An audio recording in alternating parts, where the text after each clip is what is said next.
Joe talks about Joe. And now, your host, Joe Slepsky. Hey, Joe on Joe listeners, it's me, Joe Slepsky, and I'm back and you're back. This is the quarantine re-releases of our original tracks going back 4 years, and I hope you're enjoying these as much as I'm enjoying reliving them, warts and all. I think you can easily hear where I'm finding myself and finding what the show turned out to be, so I'm really happy to share these with you guys. Again, we pulled these back from behind the Patreon wall, and I wanted to make them available to everybody during this time to share and give and listen and have fun, especially because G.I. Joe's back on YouTube now. So, yeah, so I appreciate that. And you guys can always follow me at Joe on Joe Pod on Facebook and Instagram and Twitter. Let me know what you think of some of these early episodes, how terrible they are, or how funny they are, or how awful they are. And we're starting recording back up again, so reach out to me. Let me know, joeandjoepod@gmail.com. Let me know if you want to join me for an episode. I believe we're going to jump into G.I. Joe Extreme very, very soon. So without any further ado, here is the OG track from Joe on Joe 4 years ago. Enjoy.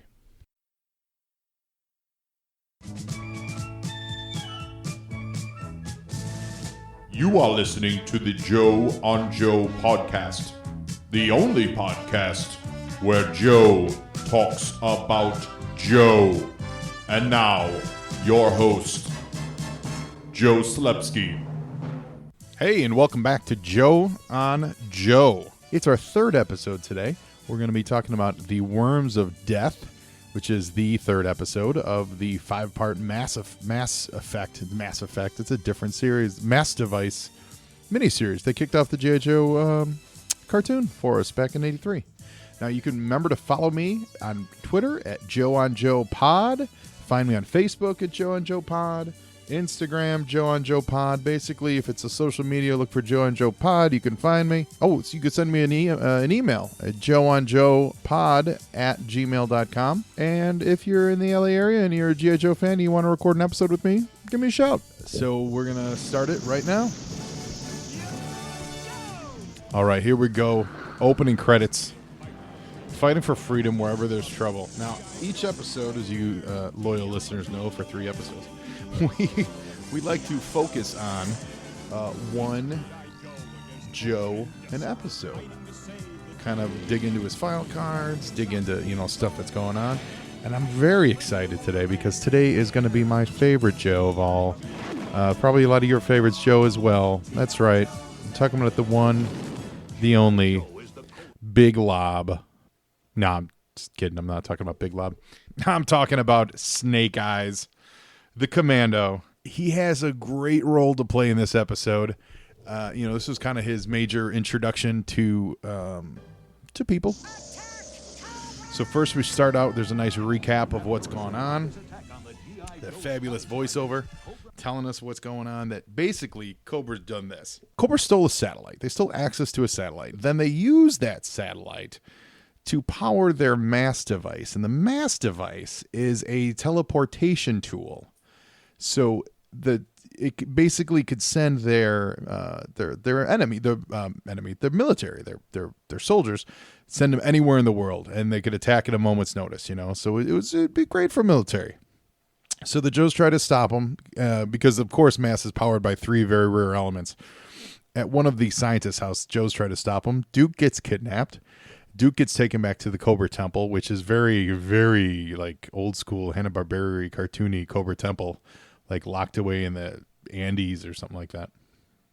And he was set to fight in a gladiator pit. He escapes.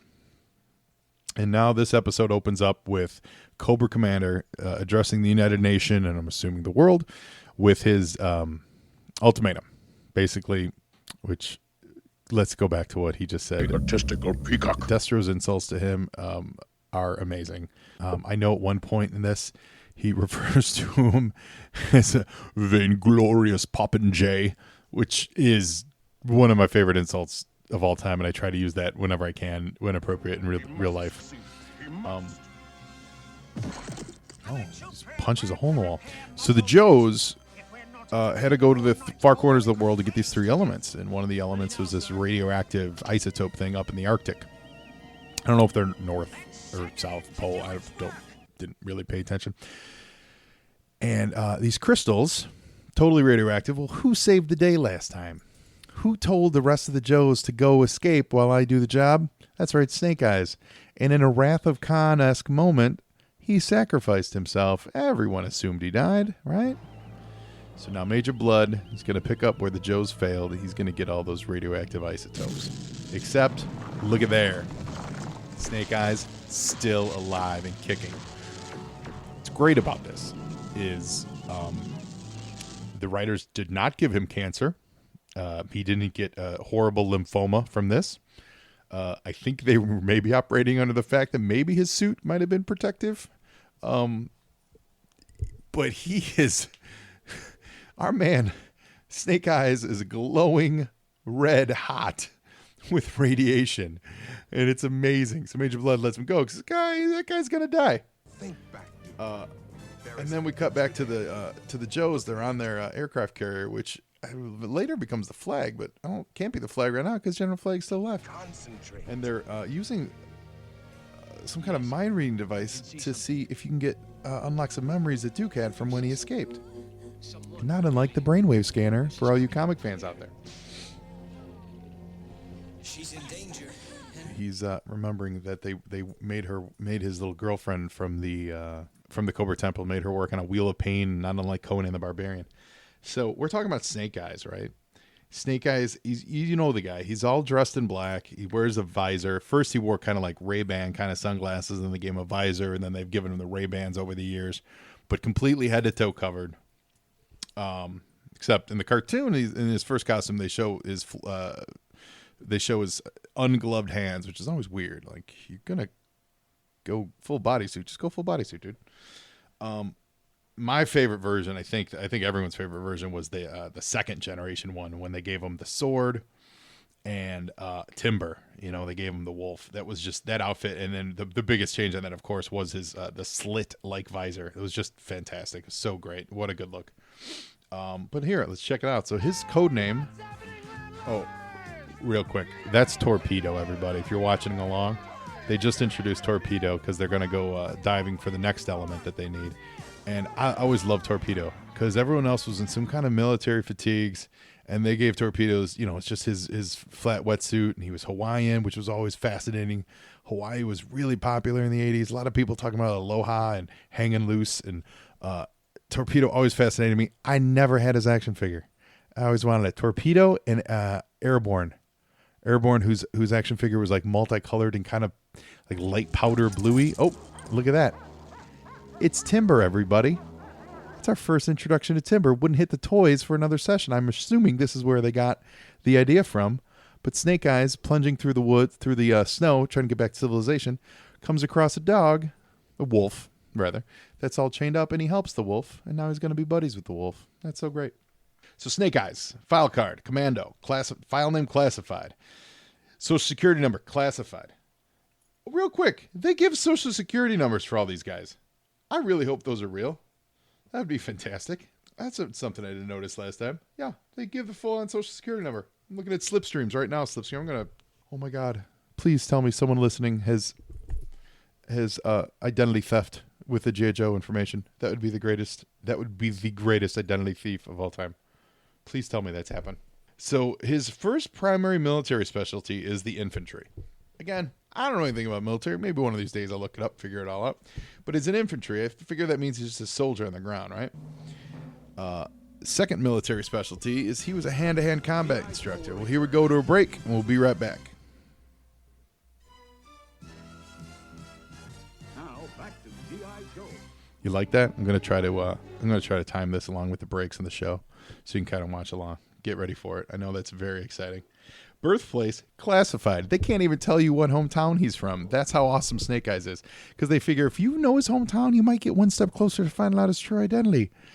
So as he plunges through the woods here with his radioactive, I can only assume, just tumors and growths just erupting over him, he fights off a polar bear. All right, fights a polar bear, just swatted him like a fly. Okay, now we're getting into the Revenant. Okay, so now Snake Eyes is Leonardo DiCaprio from the Revenant, and he's getting made sweet love to by a polar bear. It's pretty amazing. So he was a grade E5 soldier, and here's his information. This is from the original. Actually, technically, this is not from the original fight card. This is technically from the G.I. Joe Order of Battle. I don't have my original fight card for Snake Eyes.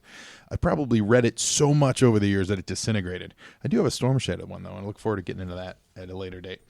I think I know the episode for that, too. So here we go.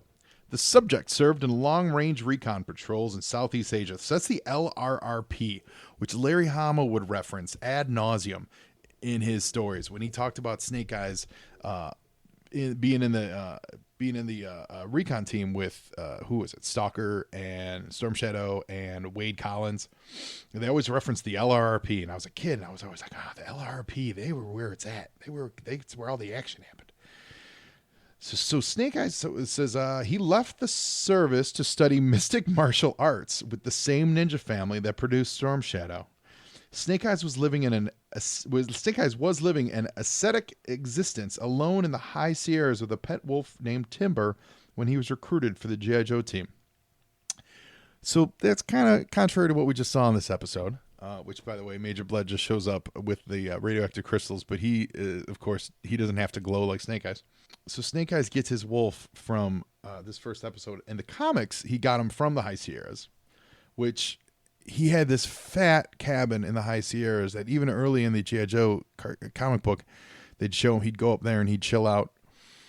And eventually it gets bombed up, and he had the foresight to put a trapdoor in the bottom, and he had a secret room that he survived. He got Cobra attack. Snake, you can't get the drop on Snake Eyes. So Snake Eyes is a qualified expert.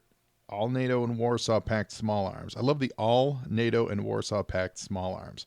If it's legal, Snake Eyes is on it. That's what that tells me. Like, he sat down, he's like went up to somebody, and I didn't say it because we all know that he's mute. Got his face blasted in a helicopter accident while Scarlet, they were on one of the early missions of the G.I. Joe team, and Scarlet's gear got caught in the door, and he wouldn't let her live. He wouldn't let her live. Too much sand got in the rotors. The helicopter was going to crash, and he wouldn't let her crash. So he stayed with her until he got her free. And during so, one of the engines exploded and blasted him right in the face. So he came out of the helicopter with his face just like melting. Okay, real quick, back to the show. These giant tube snakes come flying out of these tubes that they're protecting where the next element is. They haven't attacked yet, but for the viewer, you know stuff's about to go down. So that's why Snake Eyes doesn't talk. So I'm assuming Snake Eyes just like got a hold of this list of NATO and Warsaw Pact small arms, just kind of circled everything on the page and just pointed at Duke and was like, get it. I want to be an expert in everything. He's also a black belt in 12 different fighting systems and highly skilled in the use of edged weapons. He's a knife man by trade. That was ad lib. So Snake Eyes was tempered, and this is the quote. This is what whoever wrote this, I don't know, Larry Hama wrote most of it, but like in the world of G.I. Joe, at one point one of his superiors wrote this into his file. That's what almost all these end that way. Quote, Snake Eyes was tempered on the anvil of life until he was dangerous as a razor-edged sword, flailing in the dark. See right there, I got it. Whoever said this, Snake Eyes doesn't flail. Snake Eyes strikes with precision. Like when he made that cut that you didn't know that you're dead until he cut through you and he had to hit the floor and he walked away, and the rest of the Joes were like, hey, look at that, he missed his target. And then Snake Eyes leaves the room and then the target falls apart and they're like, man, you don't even know you're dead, and Snake Eyes kills you. That's what Snake Eyes is. He's flailing in the dark. The G.I. Joe team sheathed that sword and harnessed its deadly energy, but even they are wont to forget that even within the safety of its scabbard, the blade retains its cutting edge. So what they're saying is Snake Eyes is a loose cannon. You never can really trust Snake Eyes. I don't trust that. Just because he can't say it, I think there's no one more dedicated to freedom in this country than Snake Eyes. But back to the action. Worms have erupted from these tubes, and they are throwing Cobra and Joes around like nothing. They're just toying with them. They got them all wrapped up. Torpedo, again, in the coolest outfit. I mean, it's his like blue and gray scuba suit. Although, also, this is, of course, the scuba. That's where we learn what self-contained underwater breathing apparatus stands for. And somehow they're all on the same radio frequency because they're talking underwater. Baroness isn't even near him underwater. Baroness is in a precursor to a trouble bubble, and everything that she says, Torpedo is picking up. So I'm assuming they're on radios. We're going to go with radios. That sounds good. All right, Baroness. So they're negotiating a truce. It's that classic, we got to work together to save our skins. And when it's done, we'll split up. We'll destroy our common enemies, and then we'll share in the profits. So now, earlier we're talking Snake Eyes. That was from the G.I. Joe Order of Battle, issue number 2 from Marvel Comics. And that was Circle. What was the publication year on that? That was, I want to say, it was 1987. So now we go into Snake Eyes from his entry from the G.I. Joe Battle Files, put out by Image and Devil's Due Publishing. And this was published in 2002. So what is that? 15 years? So 15 years later. We've had a whole bunch of good Larry Hama stuff, and I'm going to get to it at the end of this episode. Coming up next. Now back to G.I. And we're back to Joe on Joe Pod. Thanks for listening. Hope you went and got a drink of water, or if you just kept listening through, congratulations, it's a podcast. So now, Snake Eyes. Early in his military career. Oh, before we get into this, the Joes are still fighting. They've teamed up with Cobra. Duke realized that if they blast the containers that the snakes are in, the tubes that they're living in, they'll float to the surface. And then as they float to the surface, the change in pressure will explode the worms. So basically, they're wiping out all this undersea flora, fauna, animals. I don't know. So, Baroness, of course, she doesn't follow through on her deal, and she's like, give me your share of the heavy water too. And so now they're going to fight again. So, but hey, it wouldn't be G.I. Joe if they didn't have a good fight, right? So we got a little more information about Snake Eyes. Early in his military career, Snake Eyes was on the long-range recon patrol. There we go. There he served. This is where the details come into play. There he served with Lonzo Stalker Wilkinson. We love Stalker. And Tommy, the young man whose unpronounceable last name translated into English as Storm Shadow. Now, it's Tommy Arashakage, or Arashakage. I always said Arashakage, but I've heard someone pronounce it recently differently. I don't know. The three narrowly escaped an ambush while exiting the lowland, sustaining injuries that earned him a Purple Heart. Snake Eyes was sent home to the United States. Now, upon his return, he learned that his parents and twin sister had been killed in a violent car crash on their way to the airport. Devastated, he subsequently joined Storm Shadow's ninja family, the Arashakage clan, remembering his friend's offer to do so when they served together. There, he studied and excelled in the mystic martial arts. So Snake Eyes didn't even train to be a ninja until, he was probably 22, 24, assuming he went into Vietnam when he was like 18. 2-3 years in Vietnam, come home, family killed. There you go. Back to the show real quick. This is the Frankenstein moment for Snake Eyes, where he meets the blind old man in the woods, and the blind old man says that he's a good guy, kind of just like Frankenstein's story. So I want Snake Eyes to go outside and immediately drown a girl. That would be amazing. And there you go. They just named Timber. Love Timber the wolf. He's so great. I was upset a couple of years ago when I dug out my toys and kind of got him spruced up. Timber had a broken leg. I need to replace my Timber. My Snake Eyes, he's in good shape too. I also have the final, very, very final G.I. Joe figure I ever bought back in the day when it was time to put things away and grow up and whatever, go to high school, I guess. I said, I'm buying one more G.I. Joe and I'm not going to open it. And this is when I wasn't collecting toys either. I still don't really collect toys a bunch, but this was 1989. It was the summer of Batman, and I bought my G.I. Joe Snake Eyes Commando figure. And this is the 3rd gen Snake Eyes, where he's got the 2 knives across his chest. And he's awesome. And so I still have him. The card's not super mint. It's really good, but there's a crease on top. I think that crease has always been there from when I bought him.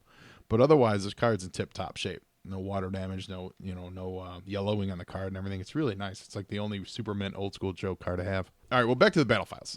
Snake Eyes goes to train. During his training with the Hardmaster, and this is where it gets confusing, because God bless Larry Hama. He really wove a story here. Snake Eyes' teacher, the Hardmaster, was slain by a silver-tip arrow, Storm Shadow's weapon of choice. Storm Shadow was the obvious suspect, right? Furthered by the fact that he disappeared directly after the Hardmaster's assassination. It was thought he was jealous because the Hardmaster favored the more adept student, Snake Eyes. Snake Eyes later, he retreated to the High Sierras to live in seclusion, and that's where Hawk recruited him for G.I. Joe, right? And that's where he met Scarlet and became romantic.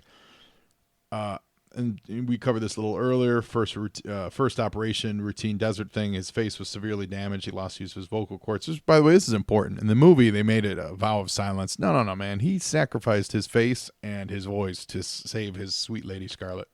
Now, what this file card doesn't go into is that, like it talks about some of his later stuff where he became the silent master of their Arashikage clan. He trains Kamakura and, some of his other adventures. But here's the deal. Storm Shadow didn't kill the Hard Master. Who killed the Hard Master?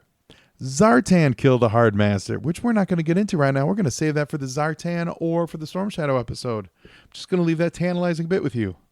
This is what was Zartan doing over in Japan, killing ninjas. I don't know. We'll find out. So now, back to the Snake Eyes file card, very final one. Let's see if there's anything interesting on here. Oh, this is the best. This is the quote from his final card. What can you say about a good guy who goes bump in the night? That man is the baddest dude in the valley. He scares pit bulls. He should wear a sign on his chest that says, "Don't mess, period." The bad guys would like to see him declared illegal under the Geneva Convention. On the other hand, he is kind to small animals. That's what you got to love about Snake Eyes. So here on the episode, he's back. He's back with the crew. He's alive. Apparently, leukemia free. And he brought Timber. Timber likes Scarlet. Now, we know Snake Eyes and Scarlet are supposed to be together because they were together in the comics. They're together. They should be together. But, of course, in the cartoon, Scarlet's with that Flanderer Duke. So they got a chance. They got some heavy water. They got some radiation. Uh-oh. The container that the canister came in. It's a booby trap. Apparently a booby trap timed perfectly to wait until it gets into the pit. Why it wouldn't have exploded earlier? I don't know. I can't really say. I'm not designing the Cobra booby traps. But that Cobra booby trap waited until it got deep into the heart of the pit to start spitting out fumes just in time to leave us on an episodic cliffhanger. Isn't that fascinating? I love cartoons. They're amazing. And so now we go over into the final commercial break. And when we come back, we get a next episode recap. So they give you a little teaser. Looks like they got the mass device working up. They got to go for that final piece. Looks like the final piece is in a meteorite in an active volcano. There's some dragonflies involved. That means we're going to get some Wild Bill, some good. Oh, there he is. Some good Texas corn poke stuff. Dropping a meteorite that looks like a big testicle or like a meat wad, pretty much.